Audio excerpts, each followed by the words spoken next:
que preparar los temas para el parcial, pueden incluso repasar con los videos, ¿sí? Como para que los utilicen. Así que bueno, como decíamos, a ver, la teoría neoclásica, ¿sí? Viene un poco como a reivindicar, ¿sí?, todos los principios formales. Se encuadra y está dentro de las escuelas clásicas de la administración, ¿sí? La diferencia es que en esta teoría trabajaron muchos autores. Esperen que la admito a Sofía. Ahí está.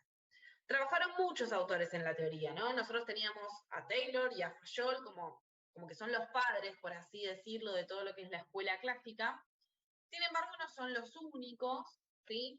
Y esta escuela viene a tomar un poco todos estos conceptos trabajados, pero también a darle otro énfasis u otro tipo de análisis, ¿sí? Yendo un poco más, no tanto a la estructura y a la fábrica, sino también analizar ya más a la organización, ¿sí?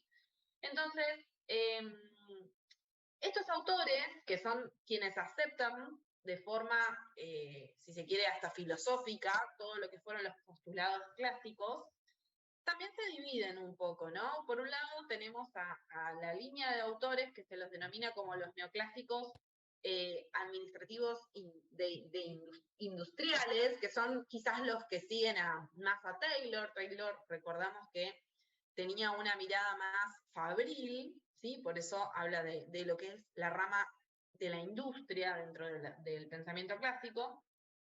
Y por el otro lado tenemos a los neoclásicos, ¿sí?, que hablan ya un poco más con la idea de dirección y de administración general, siguiendo los postulados de Fayol, ¿sí?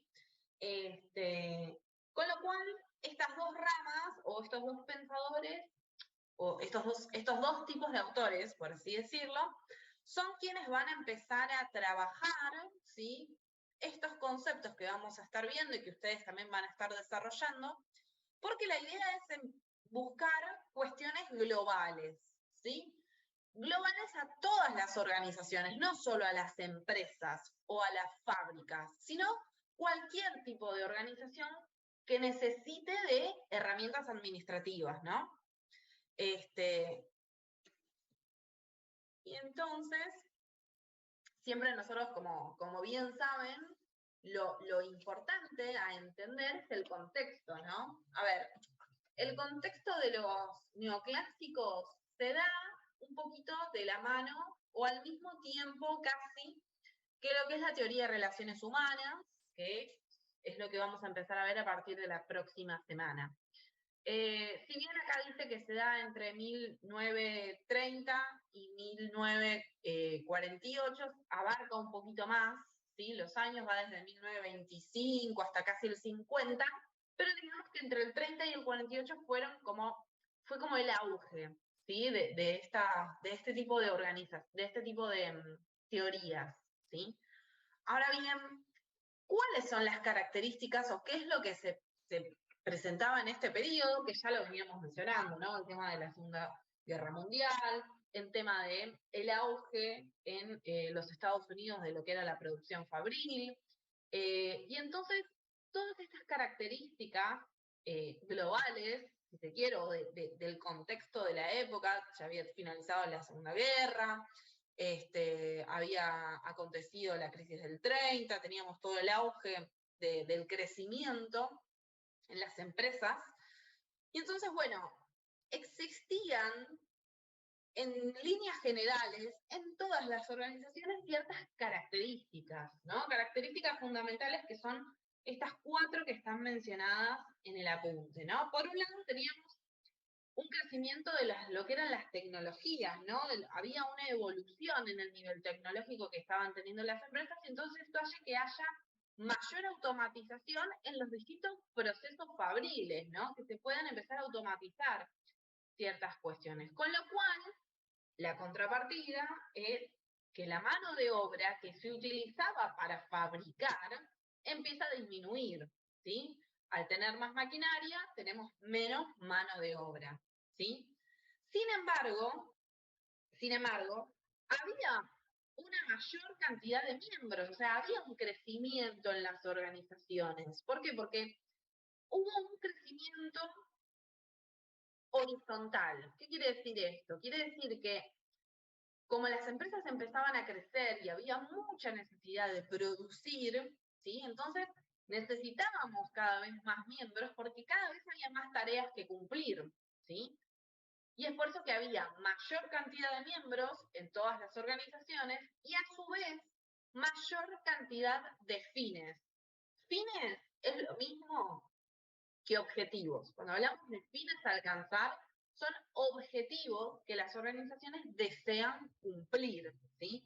Entonces, habiendo un crecimiento, habiendo más tecnología, mejorando la automatización, disminuyendo la mano de obra en tareas fabriles sí, fabriles, bien digo, más miembros y demás, digamos que había un crecimiento muy grande en todas las organizaciones y siempre el objetivo el objetivo de esta época y el objetivo que analizan estos autores, que como decíamos van de la rama de los clásicos, es maximizar la eficiencia, ¿sí? Es decir, todos estos objetivos que la organización se proponga, que realmente se cumplan, ¿sí? Se cumplan adecuadamente y correctamente. Por eso que va a ser también mucho énfasis y mucho hincapié en la dirección y en el control, ¿sí? No tanto en la estructura y en la autoridad, sino también en la dirección y en el control, ¿sí? ¿Se entiende hasta acá la idea? Sí. Muy bien. Ustedes cualquier cosa me frenan, vos mismo, Ana, también. Cualquier cosa nos vamos frenando. Pero bueno, ahora vienen luego entonces lo que son las características y qué es lo que pudieron investigar de este tema. Igual ahí un poco está explicado, pero me gustaría escucharlos a ustedes. ¿Cuáles eran las características de esta teoría?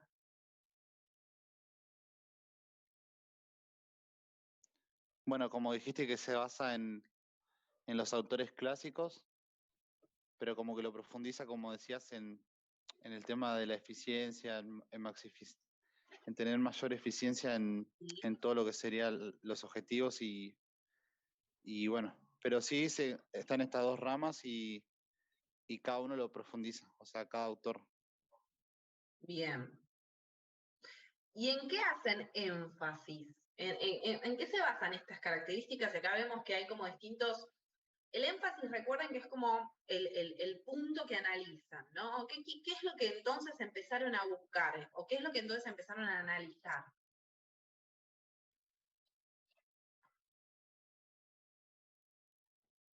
Puede ser que sean las maneras en las que se realizaban las tareas, porque Bien, buscaban muy los bien. aspectos prácticos y en la búsqueda de los resultados. Bien, muy bien, exacto. Ellos buscaban que la administración se vuelva algo, fíjense como dice el primero de los puntos, ¿no? Dice, se busca que los aspectos de la administración tengan un pragmatismo, es decir, que sean prácticos. Recuerden que nosotros vimos todos los principios generales de administración de Fayol, ¿sí? Entonces, ellos lo que hacen es que realmente estos principios sean algo concreto. Fíjense que dice, búsqueda de resultados concretos y palpables, ¿sí? Es decir, que no quede en una teoría aislada, que quede en algo real, ¿sí? En algo que se pueda aplicar. ¿Vos, Camila, querías mencionar algo? No sé si... No, estaba por decir lo mismo que ella, pero con otras palabras. Ah, bueno, está muy bien. Bien, bien. O sea que el primer énfasis es poner en práctica, ¿no? Todas las pautas de administración que tenemos hay que ponerlas en práctica, ¿sí? ¿Y qué más pudieron ver?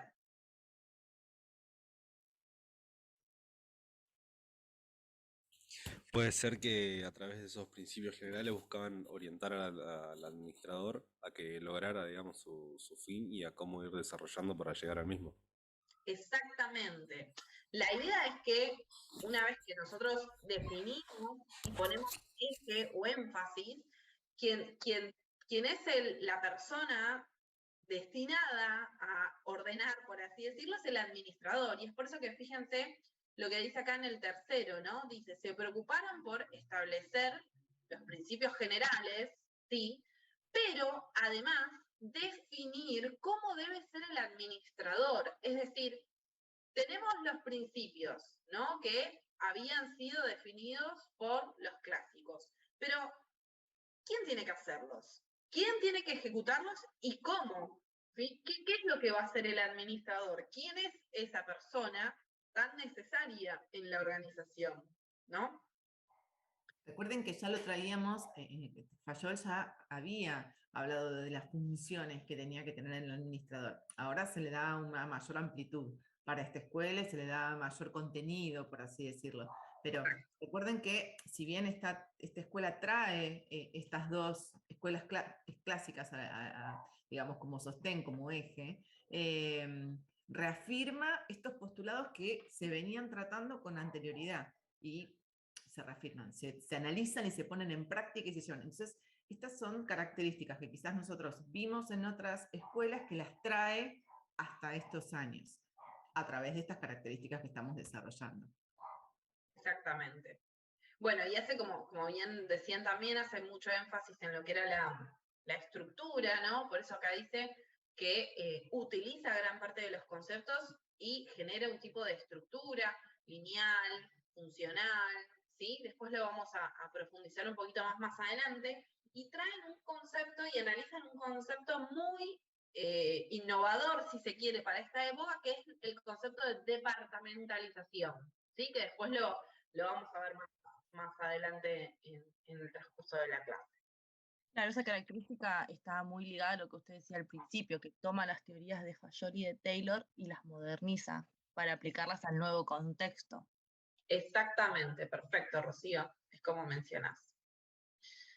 Bien, y acá lo importante también que mencionábamos dentro de las características generales, que hablábamos al principio de las globalidades, el énfasis en los objetivos, ¿sí? Entender que sí o sí se necesitan definir objetivos para poder alcanzar, y que eso es un poco el puntapié inicial, ¿no? Es lo que va a generar que empiece a crecer y que empiece a producir la organización y que empiece a girar la rueda, por así decirlo. Esta no me salía, ¿no? O sea, se definen cuáles son los objetivos, cuáles son los resultados, y en función a eso, qué tipo de estructura es la que necesito para acompañar, cómo debo alcanzar esos objetivos, ¿sí? Es por eso que es muy importante el énfasis en los objetivos y en los resultados, porque va a marcar el rumbo, ¿sí? Es la guía de acción por la cual la organización va a empezar a crecer y a subsistir, ¿no?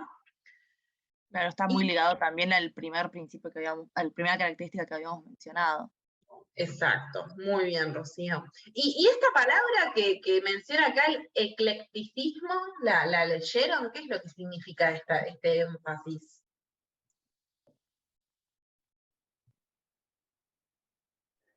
¿Que retoma la teoría clásica? Exacto, la retoma, pero algo ecléctico quiero decir que lo modernizo, ¿sí? Es decir, yo tomo lo que realmente considero, ¿sí? Considero que es apropiado, y luego lo modifico y lo adecuo según la necesidad que yo tengo. En este caso, esta teoría, la necesidad que tienen es fijar objetivos, definir las tareas del administrador, definir la estructura. Entonces, yo voy a tener que reformular un montón de cosas, ¿sí? Que ya fueron definidas, como decía Ana, ustedes, hay muchas cosas que ya la hemos visto, pero necesitamos reformularlo, ¿sí? Ahí está la mejor aclaración. Parece una teoría clásica actualizada. Es como... Exactamente, exactamente.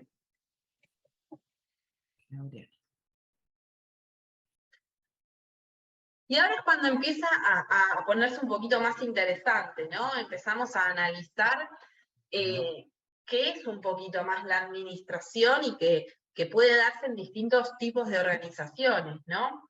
¿Qué es lo que vieron respecto a estos aspectos administrativos comunes? ¿Qué es lo que significa? Pueden mirar los apuntes, pueden chusmearlos, no es un examen oral, así que quien haya leído puede... Que en cuanto a los objetivos, que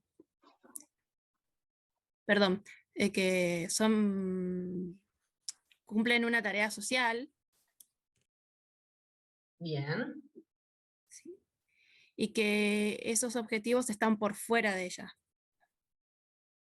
Bien, muy bien. A ver, pone algo muy interesante, ¿no? Lo que dice que los objetivos están fuera. En realidad, es como que las condiciones dadas, ¿sí?, se encuentran muchas veces por fuera de la organización, y a veces queremos cumplir objetivos que no solo dependen de la organización, ¿sí?, sino que dependen de que las personas me compren, de que mis clientes me compren, de que haya una sociedad que necesite de mis servicios o de mis productos, ¿sí? Es por eso que habla un poco de esta dimensión social y también relacionado con lo industrial, ¿no?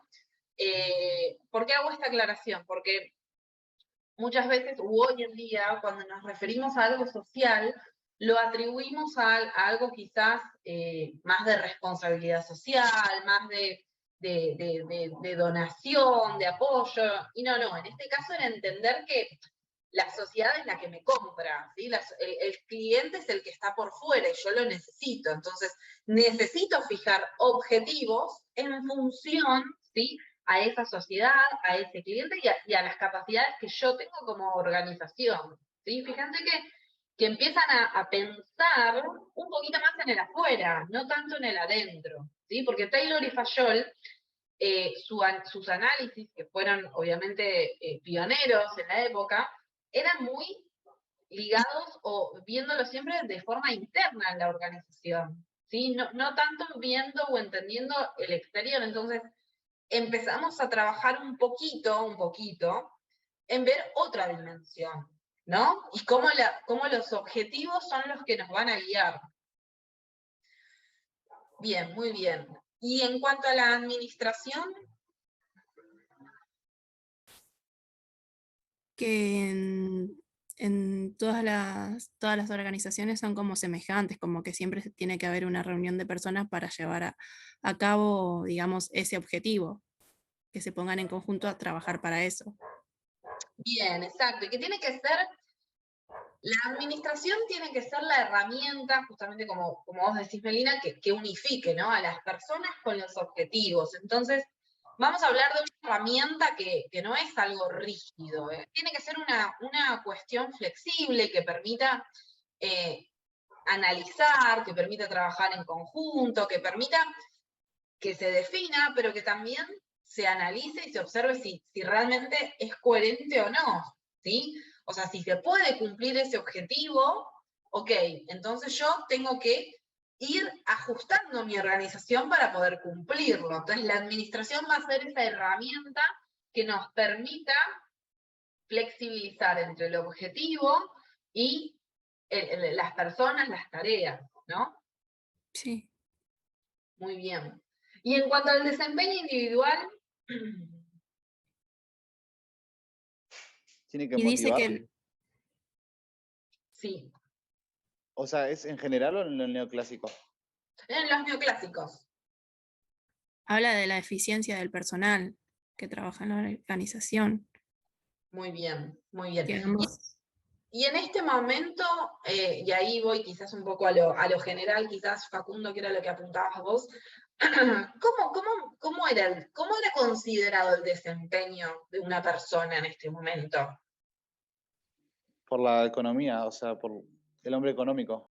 Exacto, por lo económico, por el cumplimiento de los objetivos en función a cuánto le voy a pagar. Entonces, acá analiza, y digamos que parte de esa base, recordemos que estamos hablando de una teoría clásica actualizada, pero sin dejar de lado, como bien mencionaba Camila, la eficiencia y la eficacia. Es decir, ojo, que yo tengo que cumplir objetivos, no solamente tengo que fabricar porque sí, no, tengo que fabricar con un propósito, tengo que cumplir ciertos objetivos, tengo que respetar estos estándares o estas expectativas, ¿no? Entonces, se empieza a transformar un poquito el desempeño individual, ¿sí? No es ya tan solamente lo económico, es lo económico pero acompañado de un porqué, ¿sí? De entender que hay objetivos que tengo que cumplir, que hay una administración que tengo que saber entender y adaptarme, ¿sí? O sea, ya empieza a haber un poquito una diferencia respecto a lo clásico, ¿no? Entender que las personas ejecutan, deciden, ¿sí? Es como una primera aproximación a lo que vamos a ver ya después la próxima semana. Bien, entonces, ¿qué es lo que definimos recién? Estas cuestiones que hablamos, objetivo, administración, desempeño individual, existen en todas las organizaciones, ¿no? O sea, no es que solamente se dan en las fábricas, ¿sí? No es que solamente se dan en las empresas que producen, no, se dan en todas las organizaciones, más grandes, más pequeñas, en distintas dimensiones, y es por eso que Peter Drucker las denomina como dimensiones administrativas comunes, ¿sí? Es decir, empezamos a ver a las organizaciones en su conjunto, ¿sí? y a ver qué aspectos administrativos son necesarios para todas las organizaciones, ¿sí?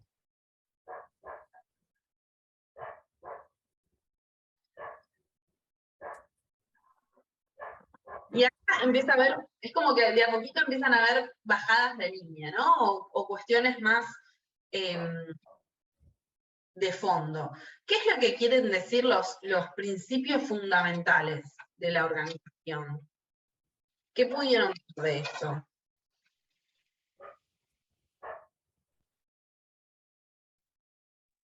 Que son los más importantes. Bien, son los más importantes. ¿Por qué son los más importantes, Facundo? Porque se encuentran en todas las organizaciones y como que, claro, y lo vieron como tomándolo de los dos clásicos, como de todos los principios, porque después en el neoclásico agregaron más principios y yo creo que es como que son los que no pueden faltar. Bien, muy bien, es correcto, ¿no? Es como que ellos dijeron, estos son, como bien dice su palabra, son fundamentales. O sea, toda organización, fíjate que dice, toda organización formal, ¿sí? Debe cumplir con estos principios. Tiene que tener estas herramientas. ¿Por qué? Porque son un conjunto, en definitiva, de posiciones o de herramientas o funciones que sirven para la producción de los bienes y servicios, que sirven para cumplir los objetivos, ¿no? Entonces, si yo quiero cumplir objetivos, sí o sí necesito que tener o estar acompañada de estas herramientas, ¿no? División del trabajo ya lo súper definimos y no varía en función a los clásicos, ¿no? ¿Qué es lo que era la división del trabajo? ¿Cuál es la definición? Es como La división de las tareas. para hacer las tareas. Bien, muy bien. Ahí creo que se superpusieron, pero dijeron lo mismo. Sí, exacto. A ver, es descomponer un gran proceso y dividirlo en pequeñas tareas, formar cada una de estas tareas, ¿sí? En pequeños trabajos, ¿no? En pequeñas cuestiones que hay que cumplir. ¿Y cuál es la consecuencia de esa división del trabajo? Si Tomás está por ahí, lo recuerda, esta fue una pregunta parcial. Puede ser una mayor productividad, una mayor eficiencia y una reducción de costos. Perfecto, puede ser, y es todo eso que mencionaste, Micaela, perfecto.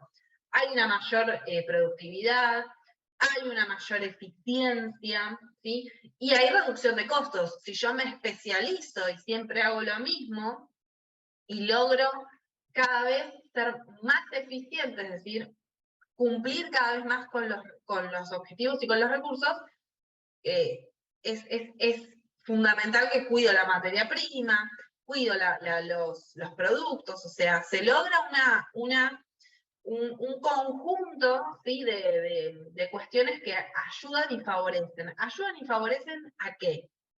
A lo que es el segundo punto, ¿no? A la especialización. Si yo tengo esta división del trabajo, lo que logro en definitiva, o su consecuencia fundamental, es la especialización. Y esto también lo habíamos mencionado en los clásicos. ¿Qué es la especialización? es como el mejoramiento más eficiente de una persona, porque está haciendo siempre la misma tarea. Y no, como no hace otras, Me encantó, Facundo, pero te corrijo una cosita, no solo de la persona, es del proceso, es de la tarea, ¿sí? Porque si esa persona cambia, se va de la organización, ¿sí? Yo sé que tengo que contratar a otra persona y que haga el mismo trabajo, ¿no? O sea, se logra una especialización de la persona y de la tarea, ¿sí? La tarea también es especializada, ¿no? Y se da en todos los órganos que componen a la estructura, ¿sí? O sea, si yo tengo tal división del trabajo, ¿sí? Sí o sí logro y llego a la especialización de las personas y del proceso, ¿sí? Yo quería agregar una palabra. Pensemos que la tarea es específica. Por eso es específica y especializada. Te quería agregar porque por si lo leían y se interpretaba. Muy bien. ¿Y a qué se refieren con jerarquía? Y esto difiere. ¿Niveles de supervisión? A los Bien. niveles de la organización. Muy bien, la supervisión y los niveles de... ¿Y qué es lo que significa esto? ¿Qué es entonces? El control sobre las tareas que se están realizando. Bien, muy bien, tenemos control, tenemos definición entonces de autoridad, ¿sí? Que ahí, fíjense que se desprenden tres grandes conceptos: autoridad, responsabilidad y delegación. ¿Esto es lo mismo? ¿Es todo lo mismo? no. ¿Y en qué se diferencia? ¿Cuál es la definición que hacen de autoridad los neoclásicos?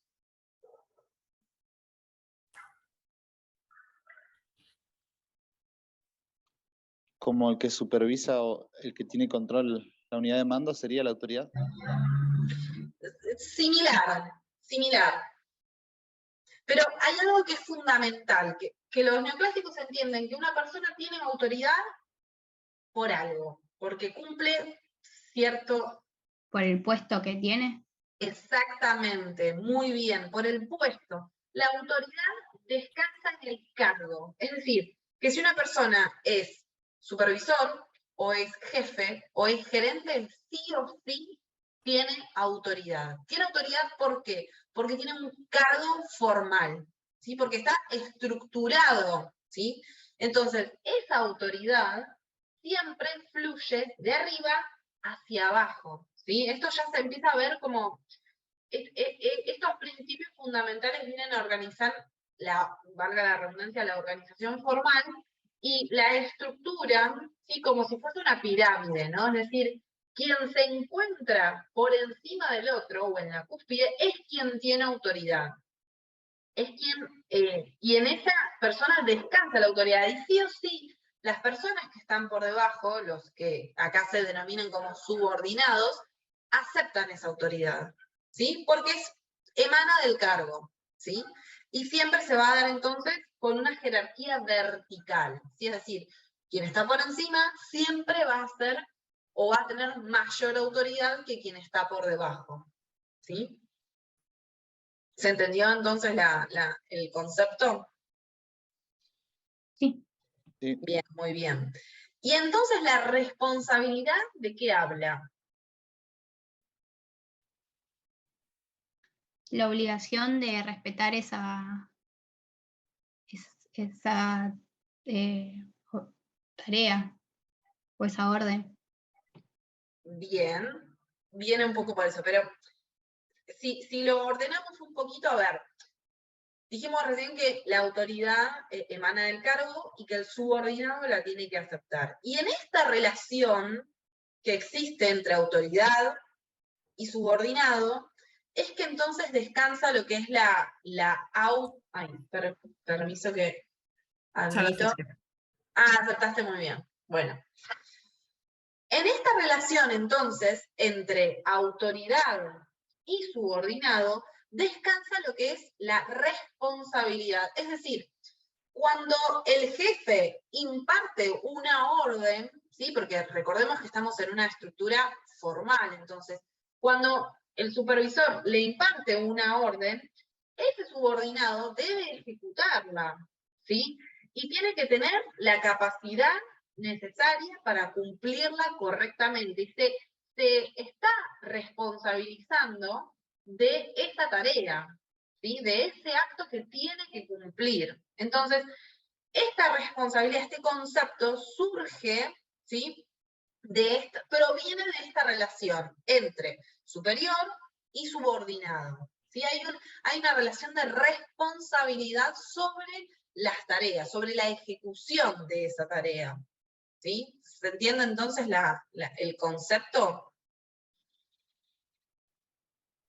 Sí. Y es responsabilidad entonces de ese subordinado, ¿sí? Es horrible la palabra subordinada y suena horrible, pero estamos en un contexto neoclásico, ¿no? O sea, ya después, gracias a Dios, este concepto evoluciona, pero es entonces causa o consecuencia, mejor dicho, de esa responsabilidad que el subordinado tiene que cumplir, está como obligado a cumplir con esa tarea. ¿Sí? La responsabilidad, en este sentido, o en esta teoría, se ve como, quizás hoy nosotros lo vemos como una obligación, ¿sí? Es medio difícil traspolar, ¿no? Pero la responsabilidad en ese momento, en esta teoría, aplica a nuestro concepto de obligación de hoy, por así decirlo, ¿no? Porque hoy, en realidad, una persona puede ser responsable, y yo entiendo que es una persona responsable y no tiene por qué estar obligada a hacer algo. ¿Se entiende la diferencia que quiero hacer? ¿O los confundo más? Sí, se entiende. Bien, perfecto. Y por último, tenemos entonces lo que es la delegación, ¿sí? Y acá habla de lo que es la transferencia, ¿no? Decir, bueno, yo jefe, yo capataz, yo supervisor, delego, ¿sí? Delego en esa persona la autoridad, la responsabilidad y la obligación, ¿sí? Esto surge del cargo superior al cargo inferior. Por eso hablábamos de una jerarquía vertical, ¿no? Entender que todos estos conceptos, autoridad, responsabilidad, delegación, se dan en una relación vertical, de jefe a subordinado, ¿sí? ¿Se entendieron entonces los tres? ¿Cuán diferentes son? Sí. Bien, muy bien. Y el último, ¿a qué refiere con amplitud administrativa? Como la pirámide en tema de cargos para que administre las personas, como la jerarquía, algo así. Bien.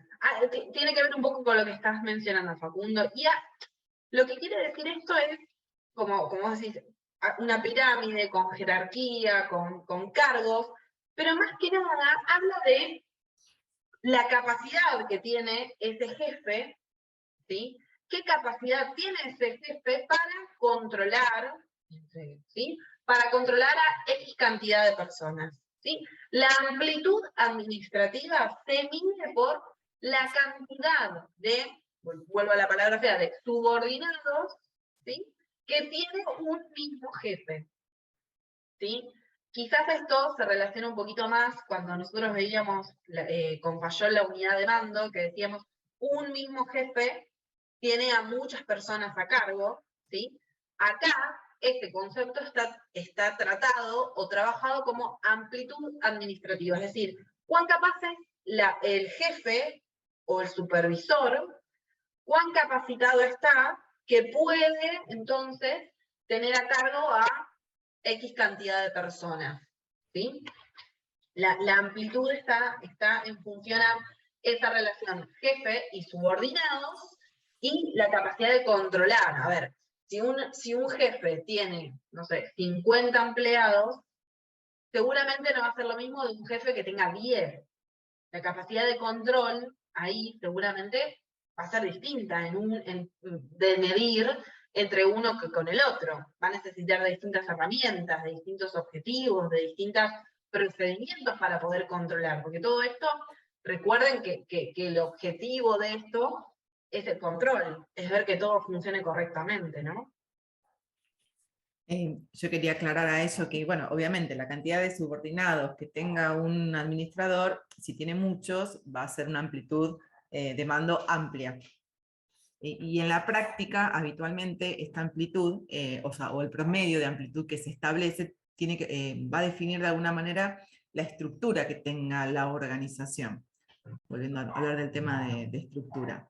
Quizás si la amplitud es pequeña, por así decirlo, y hay muchos niveles jerárquicos, se produce una estructura alta y alargada. Bueno, eso lo vamos a ver quizás cuando hablemos de estructura.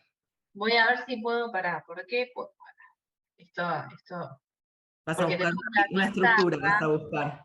No, sí, porque tenemos, si no, la pizarra. A ver, aplicaciones. A ver si puedo usar la pizarra para entender. No, cargando. Anotar. Esperen que con uno me tengo que volver a amigar con el Zoom. No sé dónde está la pizarra. Ah, ya sé. Estás dibujando igual encima de... No, ya me acordé cómo ahí está. Ahí está. Ahí está. Muy bien. Ahora sí lo ven, ¿no? Sí, vemos el lapicito. Bien, perfecto. Entonces, a ver si yo dibujo con... Sí, lo que menciona Ana es correcto, ¿no? A ver, si yo tengo una estructura, bueno, sepan perdonar mi pulso, ¿no? Si vamos al ejemplo del supervisor, ¿sí? Jefe, que tiene solamente, no sé, a 10 empleados, ¿sí? Por poner un ejemplo, va a ser una estructura o una amplitud administrativa más piramidal. Ahora, si es una organización con muchos jefes y muchos subordinados, ahí entonces mi estructura se vuelve más horizontal. ¿Sí?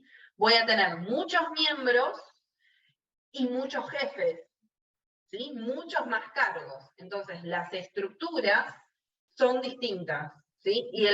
Y la función de control y de amplitud van a ser distintas, ¿sí?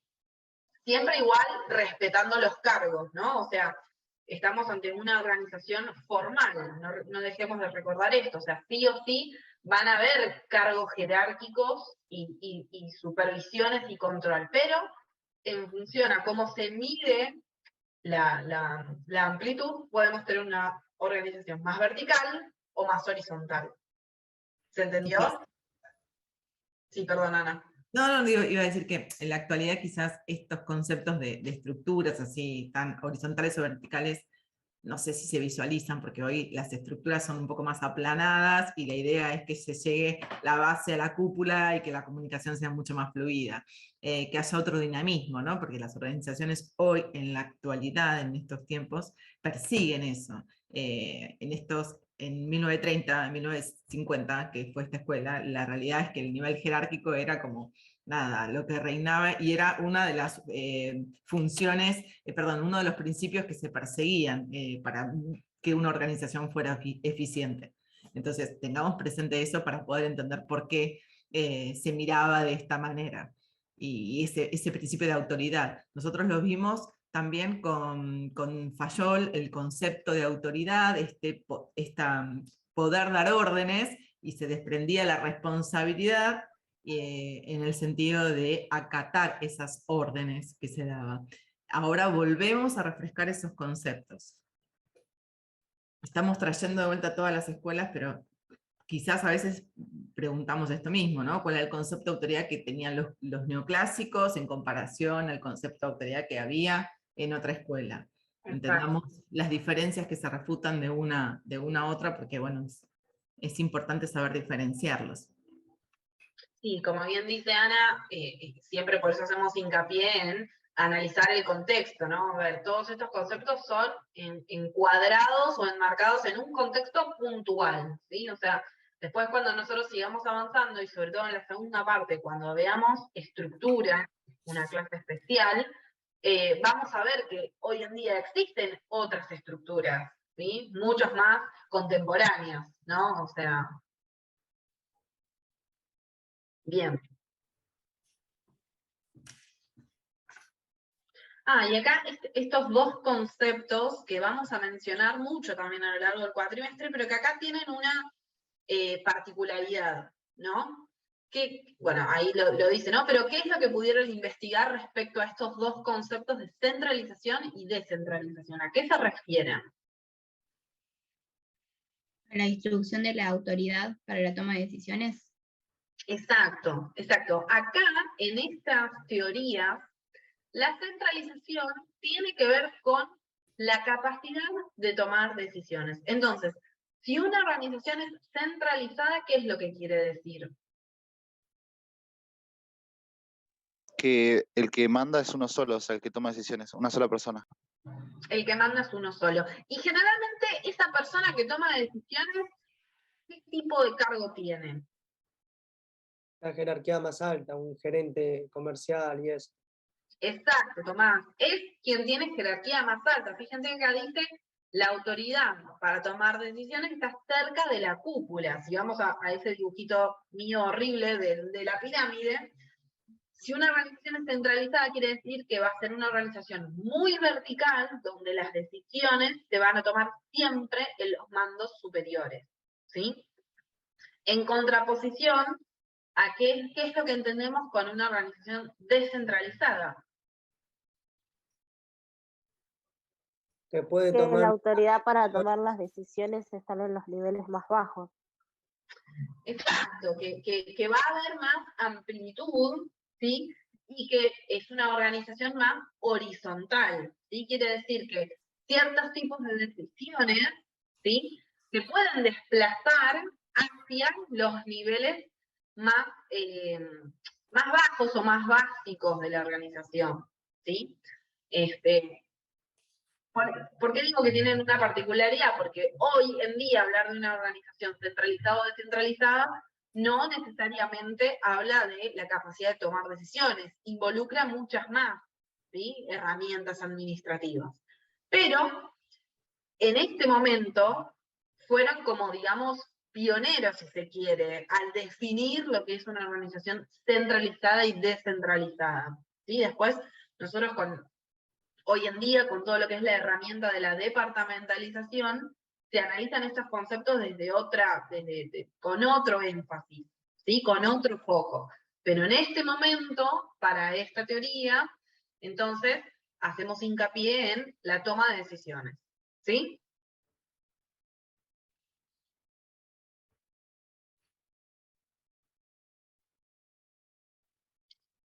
Y acá tenemos entonces al administrador, ¿no? Que hoy cuando empezamos la clase lo definimos o lo mencionamos como la persona más importante, ¿no?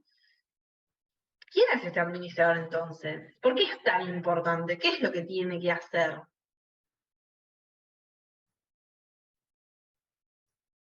¿Qué es lo que pudieron investigar de las funciones del administrador?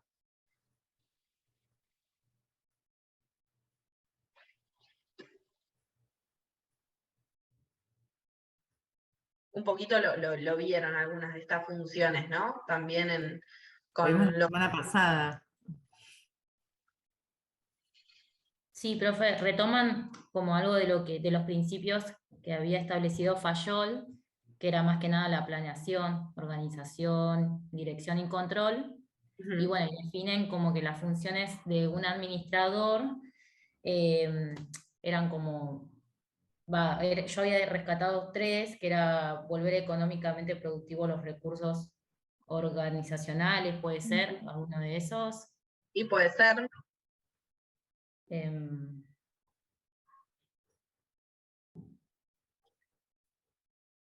Está muy claro, bien. lleva a cabo el objetivo que tiene la empresa, organizando, dirigiendo, controlando todos los recursos que posee.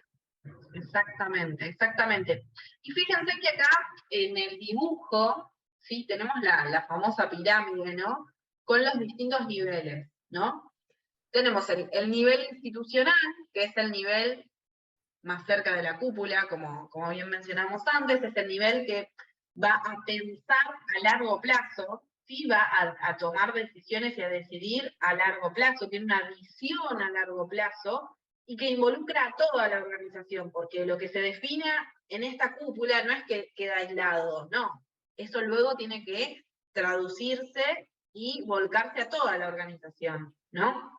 El nivel intermedio, que ahí están donde hoy en día ubicamos a los gerentes, a los supervisores, que son quienes interactúan entre este nivel superior, ¿sí? Estos dueños, estos administradores, estos accionistas, y el nivel más bajo, ¿no? Entre los analistas, los operarios, ¿sí? Y van a pensar y van a tener una visión a mediano plazo, ya no a tan largo plazo, sino que ellos van a ser los que realmente ejecuten el plan, o sea, realmente hagan una guía de acción. Y por último, están el nivel más básico o el nivel operativo, que son los que van a analizar más quizás en el corto plazo, ¿no? En el día a día, en un análisis, por ejemplo, no sé, de stock, de producción, de analizar lo más puntual que tenga que ver con el proceso fabril o de servicios.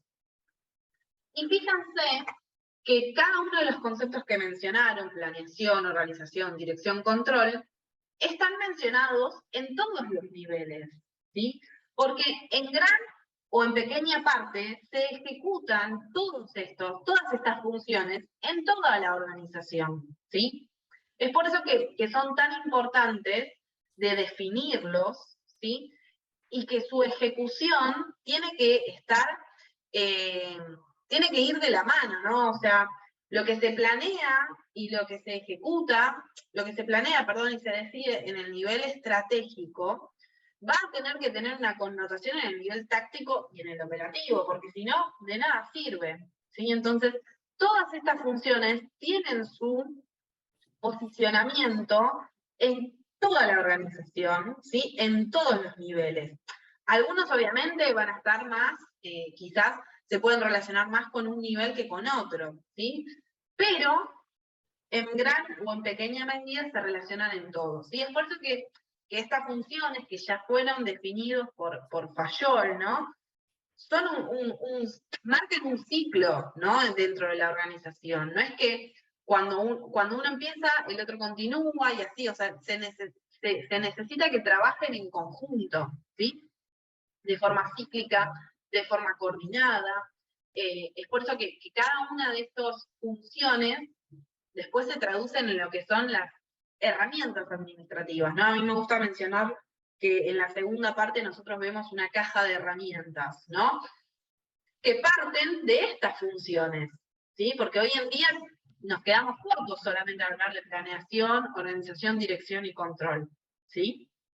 Pero como decimos siempre, esto está contextualizado y definido, ¿sí? Para este momento, ¿no? Nosotros, y continuando no con la clase de la semana pasada, pero para que tengamos presente, ¿por qué está presente en estos niveles? El director de la empresa, el gerente, el jefe o los supervisores, realizan esta función de administración. ¿Por qué? Porque de alguna manera planifican, organizan, dirigen y controlan los recursos y las tareas que tienen a su cargo. Entonces es importante entender que en cualquiera de los niveles jerárquicos que ocupen una estructura, la persona que ejecuta esa tarea hace y tiene funciones de administrador. Que si bien estas herramientas quedan cortas para la actualidad, siguen vigentes hasta hoy. Porque después vamos a ver cuando planificamos todo lo que hacemos, pero están en todos los niveles la planificación. Cuando organizamos también, ¿qué hacemos? ¿Cómo vemos cómo va a ser la estructura? ¿Cómo son sus niveles? Si estamos hablando en una definición de objetivos a largo plazo. Pero en definitiva también tenemos que ver cómo son los departamentos que tenemos, si hablamos de un nivel intermedio. ¿Y cómo van a ser las tareas? Pensemos en ese nivel operativo que las ejecuta. Bueno, ¿cómo son las tareas? Eso también lo vamos a definir cuando estuvimos planificando cuáles son los objetivos que queremos. Entonces, no sé si es claro que lo volvamos a hacer así, una nueva aclaración, y si lo pueden visualizar.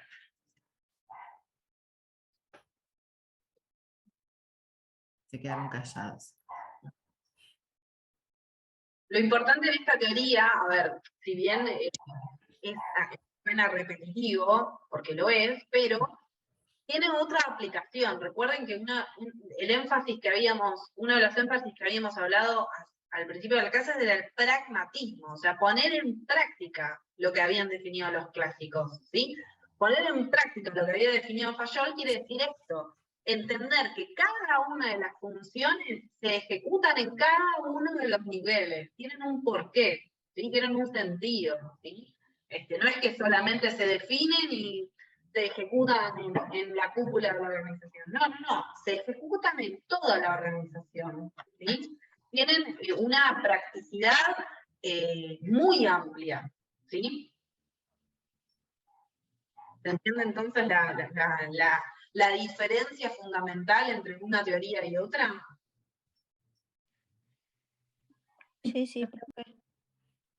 Bien, muy bien.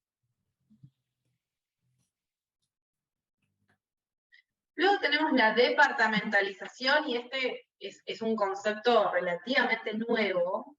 ¿Qué es lo que pudieron investigar? ¿Qué es lo que significa departamentalización? Es para ordenar y agrupar las diferentes jerarquías de la empresa. Muy bien, las diferentes jerarquías, también las diferentes tareas, ¿sí? Es como mencionás, Mar, o Mar solo, o... No, María es mi nombre, pero está así como, claro, ya queda de esa manera, por eso. María, entonces. No, pues no soy como, para no meter la pata. Bien, María. A ver, la departamentalización sirve para estructurar, ¿sí? Como bien vos decís, es la adecuación de qué? De definir la estructura de la organización que tenía definido Fayol, ¿sí? Ver cómo lo podemos agrupar, cómo se puede organizar dentro, ¿sí? O sea, la estructura, cómo la podemos organizar, en función a qué, ¿sí? Es por eso que hay muchas formas de departamentalización y muchas formas de especialización, ¿sí? Hay una norma específica que existe hoy en día en la actualidad para llevar a cabo esta herramienta de departamentalización. Y fíjense lo importante que es que, continuando en nuestra materia, ustedes tienen la materia de organización y estructura. Y ahí van a ver en profundidad la práctica y entender bien cada una de estas tipos de departamentalización, ¿sí? Y lo importante de la departamentalización es que no es que toda la organización va a guiarse por una única o un único tipo de departamentalización. Pueden elegir varias. Ejemplo, ¿no? Hoy en día la departamentalización lo vemos más representado por un organigrama. ¿Alguna vez vieron un organigrama de una organización? Sí. Sí. Bien. En el organigrama nosotros tenemos esa famosa pirámide que habíamos visto recién, pero tenemos, digamos, con los cargos y con las áreas, ¿no? Vamos a tener, por ejemplo, no sé, pensando en una pyme, ¿no? Al dueño de la empresa, luego podemos tener a las distintas gerencias, no sé, venta, compra, créditos, finanzas, se me ocurre, ¿no? Y quizás cada una de esas áreas está departamentalizada de distintas formas. Ventas quizás puede tener una departamentalización de tipo 3, que es geográfica, ¿no? Entender, bueno, yo tengo ventas diferenciados por zona norte, zona sur, zona este o zona oeste, ¿no?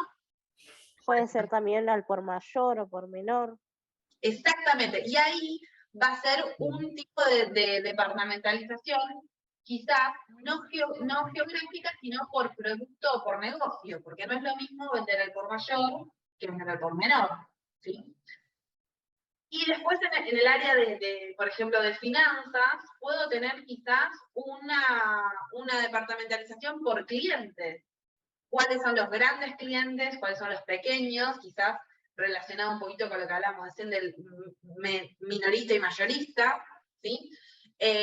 Y así entonces cada departamento puede tener distintos tipos de departamentalización, ¿sí? Y todos esos se conjugan y conforman lo que es la estructura organizacional, ¿sí? Ustedes tienen un apunte que hoy estábamos justamente mencionando con Ana, hay un apunte subido especial dentro de la parte de neoclásicos, que habla un poquito de ciertas generalidades de lo que vimos recién, pero también habla y menciona mucho lo que es la departamentalización, para qué sirve cada una, ¿sí? El objetivo de nuestra materia es que ustedes por lo menos sepan que existen, ¿sí? Y se lleven los conceptos, ¿sí? De cada uno de estos. ¿Para qué sirve una departamentalización funcional? ¿Para qué por proceso? Geográfica, ¿sí? Y creo que tienen un apunte subido especial que habla cómo hacer un organigrama y demás. La realidad es que nosotros no nos vamos a meter en ese campo, porque como les mencionaba, hay una materia especializada que es organización y estructura, donde ustedes van a ver bien cómo hacer un organigrama, cómo ejecutar la departamentalización. Entonces, nosotros hoy nos vamos sabiendo que la departamentalización surge como un concepto de la teoría neoclásica que sirve para diagramar y estructurar, valga la redundancia, la estructura organizacional y que podemos ejecutarla de distintas maneras, de distintas funciones, ¿sí? Eso, digamos, es lo que queremos hoy dejar reflejado o, sí, dejar, digamos, como impronta de departamentalización, ¿sí? Pero les aclaramos esto, ¿no? O sea, porque quizás ustedes después empiezan a ver el apunte y empiezan, profe, esto entra, bueno. La parte teórica para ver para qué sirve cada uno, sí, obviamente es importante conocerlo porque ustedes van a tomar esa base para la próxima materia, ¿sí? Pero no les van a explicar en la próxima materia quiénes eran los neoclásicos, cómo la definieron, por qué, o sea, eso lo llevamos hoy, de acá, ¿sí? ¿Matricial qué quiere decir, profe? Matricial es otro tipo, ¿no? O sea, se hace una matriz, ¿sí? Matriz por otros factores que no son ninguno de los que mencionamos antes, y es un tipo de departamentalización matricial, que puede quizás combinar muchos, ¿sí? Y armar una matriz especial, ¿sí? Es bastante, es como la más compleja, por así decirlo, ¿no? Gracias. No, por nada. Bien, muy bien. ¿Se entendió, entonces? Sí. Bárbaro. Bueno, el modelo ACME es un modelo, es una asociación, ¿sí? Que se hace y que surge como la experiencia de distintos consultores, ¿sí? de Estados Unidos y distintos ingenieros.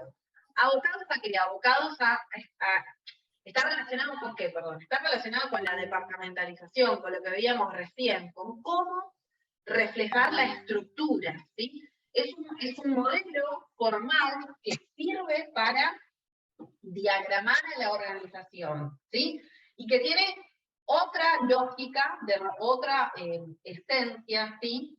Se van a dividir en distintas funciones y en distintas áreas, y sirve para armar también una estructura organizacional, ¿sí? Pero esto es un modelo, como les digo, es un modelo muy puntual, diferente a lo que es la departamentalización, o que lo complementa. Con entender esta definición, estamos más que bien, ¿sí? Ahí dice, bueno, que posee distintas áreas básicas, cómo están conformadas esas áreas, que son 7 en total, ¿sí? Y hay distintas líneas de investigación, desarrollo, comercialización, finanzas, ¿sí? lo que es, por ejemplo, después el área de legales, administración, personal. Es un modelo particular que sirve entonces para diagramar la estructura organizacional, ¿sí?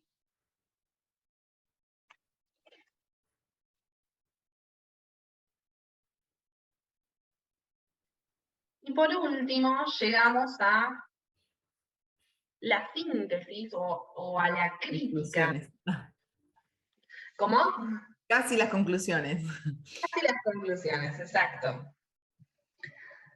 ¿Qué es lo que pudieron analizar o qué es lo que podemos entender, ¿sí? A modo de, primero de síntesis, ¿sí? Sí, es la síntesis, ¿no? Sí. Primero de síntesis y luego de crítica, si se quiere, lo que es esta teoría. ¿Qué es lo que estuvimos analizando y qué es lo que creen ustedes?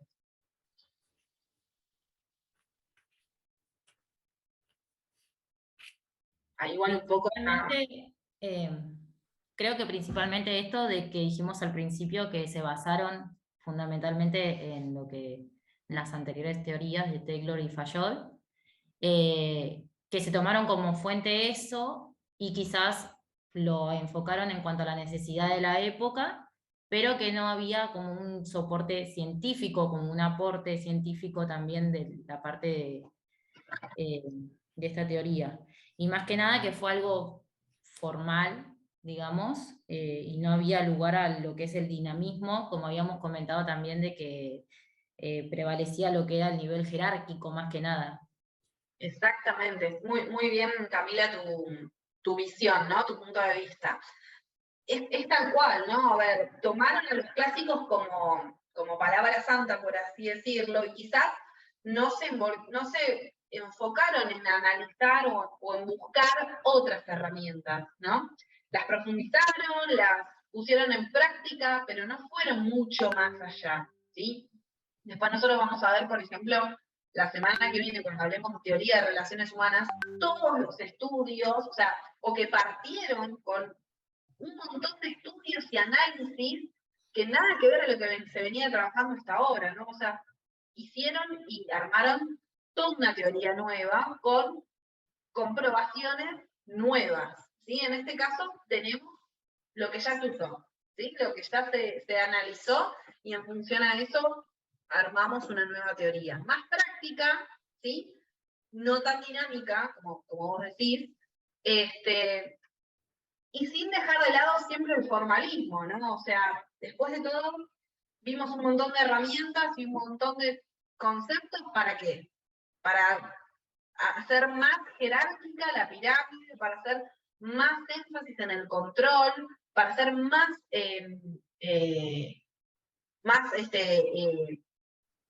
autoritarios, para tener más responsabilidad, o sea, fueron muy, muy formalistas, ¿sí? No deja de ser una organización formal y estática, entonces, ¿no? O sea, donde no va a haber mucho lugar a la flexibilidad. Si bien hablamos hoy en un concepto que debía ser flexible, pero la realidad ante una organización tan estructurada, bueno, muchas veces se es flexible, pero igual dentro de un entorno controlado, si se quiere, ¿no? No es que puedo construir todo de nuevo, ¿no? Bien, muy bien. ¿Y qué más vieron? Yo creo que básicamente se centraron solamente en mejorar el control, la eficiencia de cada sector, digamos, subdividiéndolo jerárquicamente y no se preocuparon mucho en la parte humana. Es solamente mejorar la estructura, mejorar el proceso, capaz que adquirieron nuevas tecnologías para bajar la manufactura y solamente eso es lo que veo. Totalmente. Muy bien, y muy bueno que hayan mencionado esto, ¿no? O sea, falta todavía analizar realmente a la persona, ¿sí? O sea, en ningún momento se habló de responsabilidad, de delegación, pero siempre desde el deber, no desde realmente la motivación y de comprender a esa persona, ¿no? Bien, muy bien. ¿Algo más que quieran mencionar?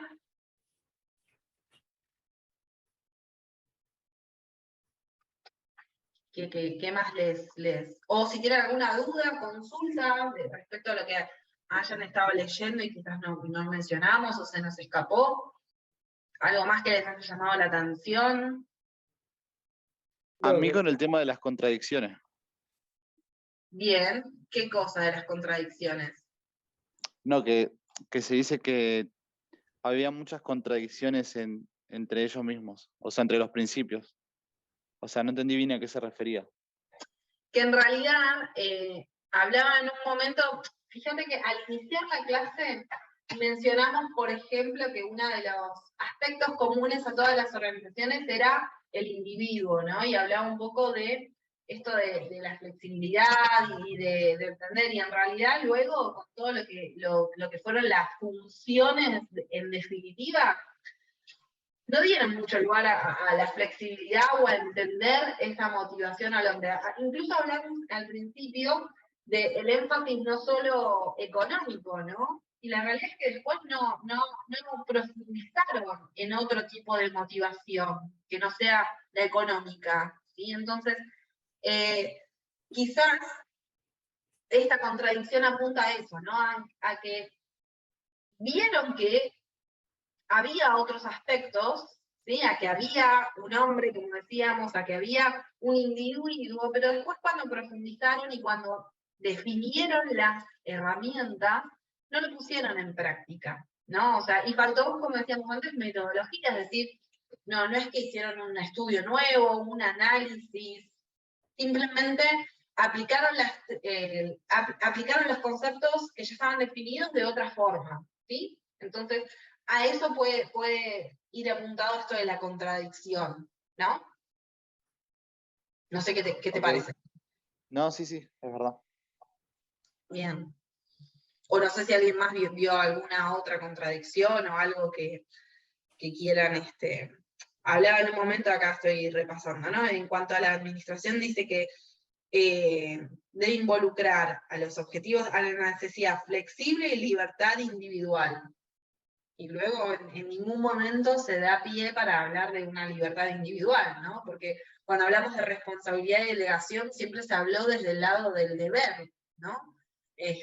No desde realmente la libertad de hacer.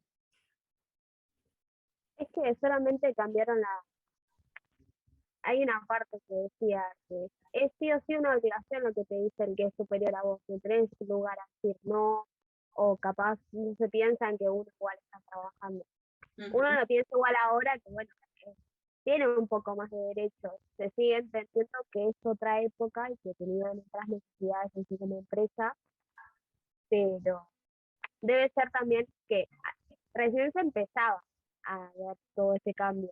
Después es que vos creas la base de, bueno, sí, ahora está todo bien, y después se fue viendo más a uno como empleado o uno como trabajador real ahí, qué es lo que realmente necesita o quiere de la empresa misma para también dar lo máximo en el trabajo, por así decirlo. Totalmente. Camila, es lo que vos me... No, pero sigue siendo obligación, se sigue viendo como trabajaste pago, lo tenés que hacer, no tenés otra.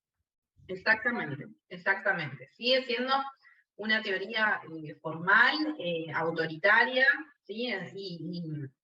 Y dejando de lado, como vos decís, hoy lo vemos desde otro punto de vista y por eso a veces hacemos tanto hincapié en entender que esto era en ese momento, ¿no? O sea, quizás hasta resulta difícil de estudiar y de comprender porque hoy uno lo relaciona de otra forma los conceptos, ¿no? Y lo puede quizás ver en las organizaciones donde trabaja o convive de otra forma, pero bueno.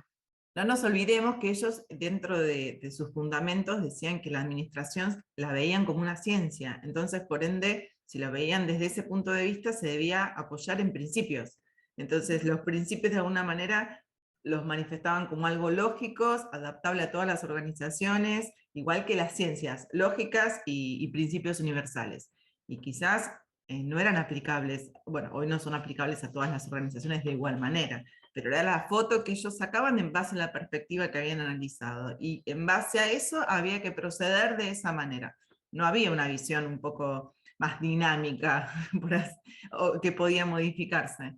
Entonces ellos tenían esos fundamentos, y bueno, así los manifestaron o los plasmaron en los principios a lo largo del desarrollo de los años para esa escuela. Exactamente, exactamente. Y a ver qué tenemos como palabras finales. Bueno, lo que mencionan acá en la presentación dice, es evidente que toda la escuela estudiada no es aplicable en la actualidad, ¿no?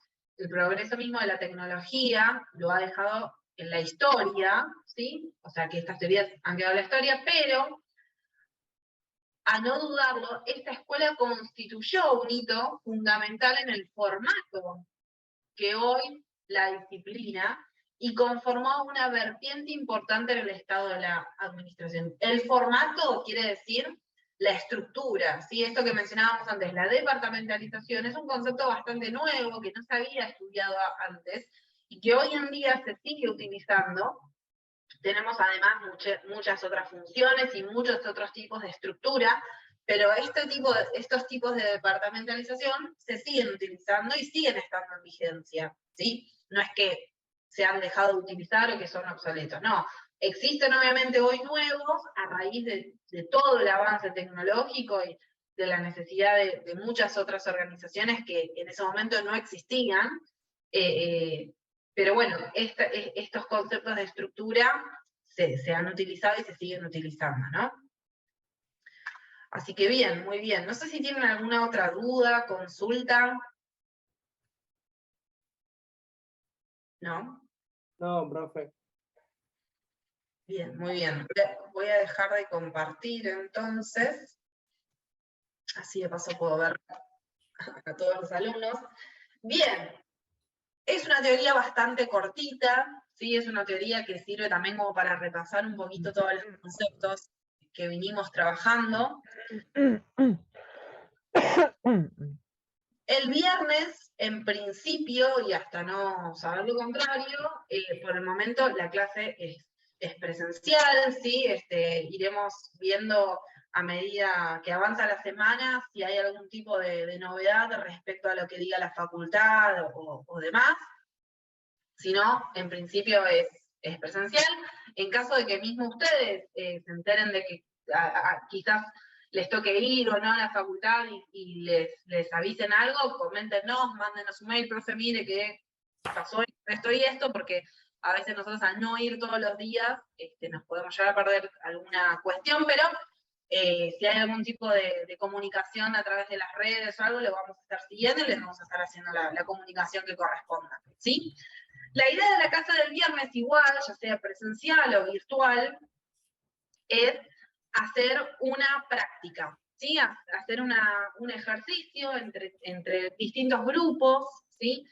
La idea es que algunos grupos me estuvieron mandando por mail los integrantes, otros no, pero bueno, los invito a que aquellos alumnos que no me mandaron todavía los grupos, yo después voy a ver si armo un Excel y subo los grupos que ya tengo, que me manden un mail diciendo, profe, somos el grupo tal, con estos integrantes, con nombre, apellido y DNI, así podemos empezar a trabajar clase a clase en grupitos, ¿sí? Se van afianzando los grupos. Después, si llegan a necesitar cambiar, reestructurarse, obviamente que lo vemos, ¿sí? Hay tiempo, recién estamos empezando. Pero bueno, la idea es que empecemos a trabajar en grupo y en equipo, así podemos armar más práctica y ustedes también pueden trabajar entre ustedes y demás, ¿sí? Así que bueno. Profe, Sí. tengo una consulta. ¿Hasta qué hora hacen la clase ustedes? Y depende de la clase, y depende del tema, depende de si es virtual, presencial, depende de muchas cosas. Si es presencial, a ver, el viernes pasado, los últimos viernes, tuvimos que sí o sí cortar a las 9 por la cuestión del paro de colectivos y de transporte. Todas las materias estaban cortando a las 9 de la noche, sí o sí. Por eso les digo, vamos a ver cómo transcurre la semana. Hoy la clase virtual fue cortita, la clase virtual del martes que viene ya les digo que no va a ser cortita, porque vamos a empezar a ver teoría de relaciones humanas, y es una teoría bastante compleja, así que seguramente vamos a estar más. Así que aprovechen estas clases cortitas porque, bueno, ya después no van a quedar muchas, ¿sí? Pero bueno, el viernes ya les digo, en principio hoy no hay nada dicho, es presencial, y veremos en función de cómo se da la semana, si hacemos alguna otra comunicación, ¿sí? Pero quédense tranquilos que si es presencial y sigue habiendo inconveniente, vamos a tener los recaudos necesarios, obviamente. Así que bien. Bueno, chicos, ¿alguna otra duda, consulta, algo más que quieran comentar? ¿No? No, bro. Solamente no entiendo por qué se está tocando el tema de que puede ser virtual el viernes. Porque las clases de ayer, por ejemplo, el lunes, sé que la facultad sacó un comunicado que quienes tenían que dar la clase presencial podían optarlo por ser virtual por el problema del transporte que hay. Por eso digo, hoy no sé si salió ese mismo comunicado o si se mantiene durante toda la semana, yo igual voy a averiguar. En principio igual para el viernes es presencial, ¿sí? Todas nuestras clases del viernes son presenciales, pero estén atentos, yo cualquier cosa les comunico si llegase a ser virtual. Dale, perfecto. Gracias. Tengo entendido que se extiende todo el tiempo que esté el paro. Por ejemplo, matemáticas, el jueves tengo virtual. Ah, bueno. Bueno, yo voy a hacer entonces voy a averiguar y les avisamos, ya sea por sí o por no, igual habiendo que cada materia toma su propia indicación, les avisamos, ¿sí? Estén atentos Claro, al porque Classroom que lo publicamos por ahí. ¿Cómo era Camila? dependiente del profesor, ¿no? Porque están haciendo las 9 presencial, pero algunos profesores como dijeran hacerla directamente virtual para no terminar a las 9. Exactamente. Para si se tienen que extender, se pueden extender tranquilos. Esa es la idea. Exactamente. Bueno, chicos, nos estamos comunicando entonces, estén atentos al Classroom y el viernes, ya sea virtual o presencial, nos vemos, ¿sí? Dale, nos vemos. Buenas noches, chicos. Gracias.